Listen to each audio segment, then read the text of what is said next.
Perkenalkan, nama saya Segara Banyu Biru, resensi 30.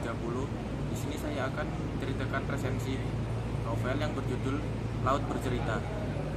Laut Bercerita menceritakan terkait perilaku kekejaman dan kebengisan yang dirasakan oleh kelompok aktivis mahasiswa masa Orde Baru. Tidak hanya itu, novel ini pun merenungkan kembali akan hilangnya 13 aktivis. Cerita dalam novel Laut Bercerita terbagi menjadi dua bagian dengan jarak waktu yang berbeda. Adapun bagian pertama diceritakan melalui sudut pandang tokoh bernama Biru Laut. Kita akan masuk ke bagian pertama.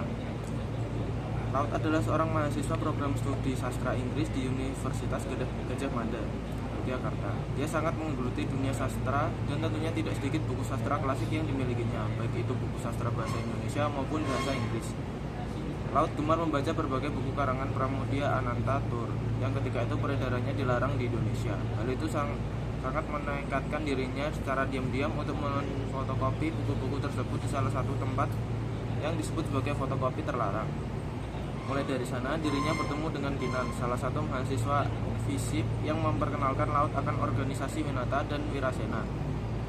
Setelah ikut bergabung dengan organisasi Winata, Laut jadi semakin menggiatkan aktivitas diskusi buku bersama rekan-rekan seorganisasinya. Bukan hanya buku, melainkan beberapa konsep yang hendak mereka lakukan untuk menentang doktrin pemerintah di negara ini yang telah dipimpin oleh satu presiden selama lebih dari 30 tahun. Kegiatan Laut tidak hanya berdiskusi di organisasinya, ia juga gemar menulis. Laut kerap menuangkan gagasannya ke dalam bentuk tulisan. Kemudian tulisan itu ia kirim agar dapat dimuat oleh media cetak harian. Laut juga beberapa kali bekerja sebagai translator, misal penerjemah dari novel bahasa Inggris ke bahasa Indonesia. Dalam novel ini diceritakan bahwa Laut beserta rekan-rekannya melaksanakan beberapa aksi atau gerakan untuk membela rakyat yang telah diambil haknya oleh pemerintah. Salah satunya aksi tanam jagung Belangguan. Akan tetapi jauh sebelum mereka melakukan aksi tersebut, Laut bersama teman-temannya berdiskusi terlebih dahulu, yang dikenal sebagai diskusi Kuangu. Dari situlah awal mula Laut dan rekan-rekannya mengetahui dan mengenal arti dari sebuah pengkhianatan.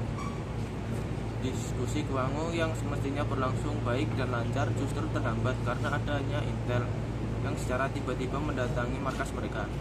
Namun mereka tidak tahu pelaku yang membocorkan diskusi mereka. Beberapa anggota dari organisasi Winatra sedikit menaruh curiga pada Naratama sebab dirinya tidak pernah tampak saat penangkapan dilakukan. Tapi itu hanyalah dugaan mereka, belum diketahui kebenaran yang sesungguhnya seperti apa. Sesudah melancarkan aksi tanam jagung di Belangguan, Laut beserta rekan-rekannya kembali ke terminal. Mereka berpisah-pisah, ada yang ke Pacet, kemudian ada yang ke Yogyakarta. Saat berada di ruang tunggu bis, terdapat sekelompok orang yang mencurigakan yang mengintai mereka. Hingga akhirnya Laut, Bram, dan Alex, sementara yang lainnya entah melarikan diri kemana. Laut, Bram, dan Alex dibawa ke suatu tempat, semacam markas tentara. Di markas sekelompok orang tersebut menginterogasi Laut, Bram, dan Alex. Tidak hanya diinterogasi, mereka pun diperlakukan secara tidak manusiawi, seperti disiksa, diinjak, dipukul, dan disetrum. Pertanyaan sekelompok orang tersebut tidak lain adalah siapa dalang atas aktivitas yang mereka lakukan. Setelah kurang lebih 2 hari 1 malam, penganiayaan dan penyekapan itu pun berakhir. Laut, Bram, dan Alex dikembalikan ke terminal Bungurasi. Di terminal Bungurasi, Laut, Bram, dan Alex dijemput oleh kedua kakak dari Anjani. Mereka bertiga dibawa dan ditempatkan ke sebuah tempat aman di Pacet. Di sana ada Daniel, Kinan, Anjani, beserta teman-teman yang lain menunggu mereka. Singkatnya, Laut diringkus lagi oleh sekelompok orang yang tidak dikenal, tepatnya tanggal 13 Maret 1998. Semenjak mereka menjadi buronan di tahun 1996, sebab organisasi Winatra dan Wirasena dikatakan berbahaya bagi pemerintah, kemudian Sunu, Masgala, dan Narendra secara tiba-tiba hilang. Kemudian lambat laun beberapa rekan-rekan yang lain pun hilang entah kemana. Lalu sekarang Laut disusul oleh Alex dan Daniel yang menghilang. Saat penculikan dan penyekapan itu, mereka memperoleh siksaan yang tidak manusiawi, bisa dikatakan sangat sadis dan biadab.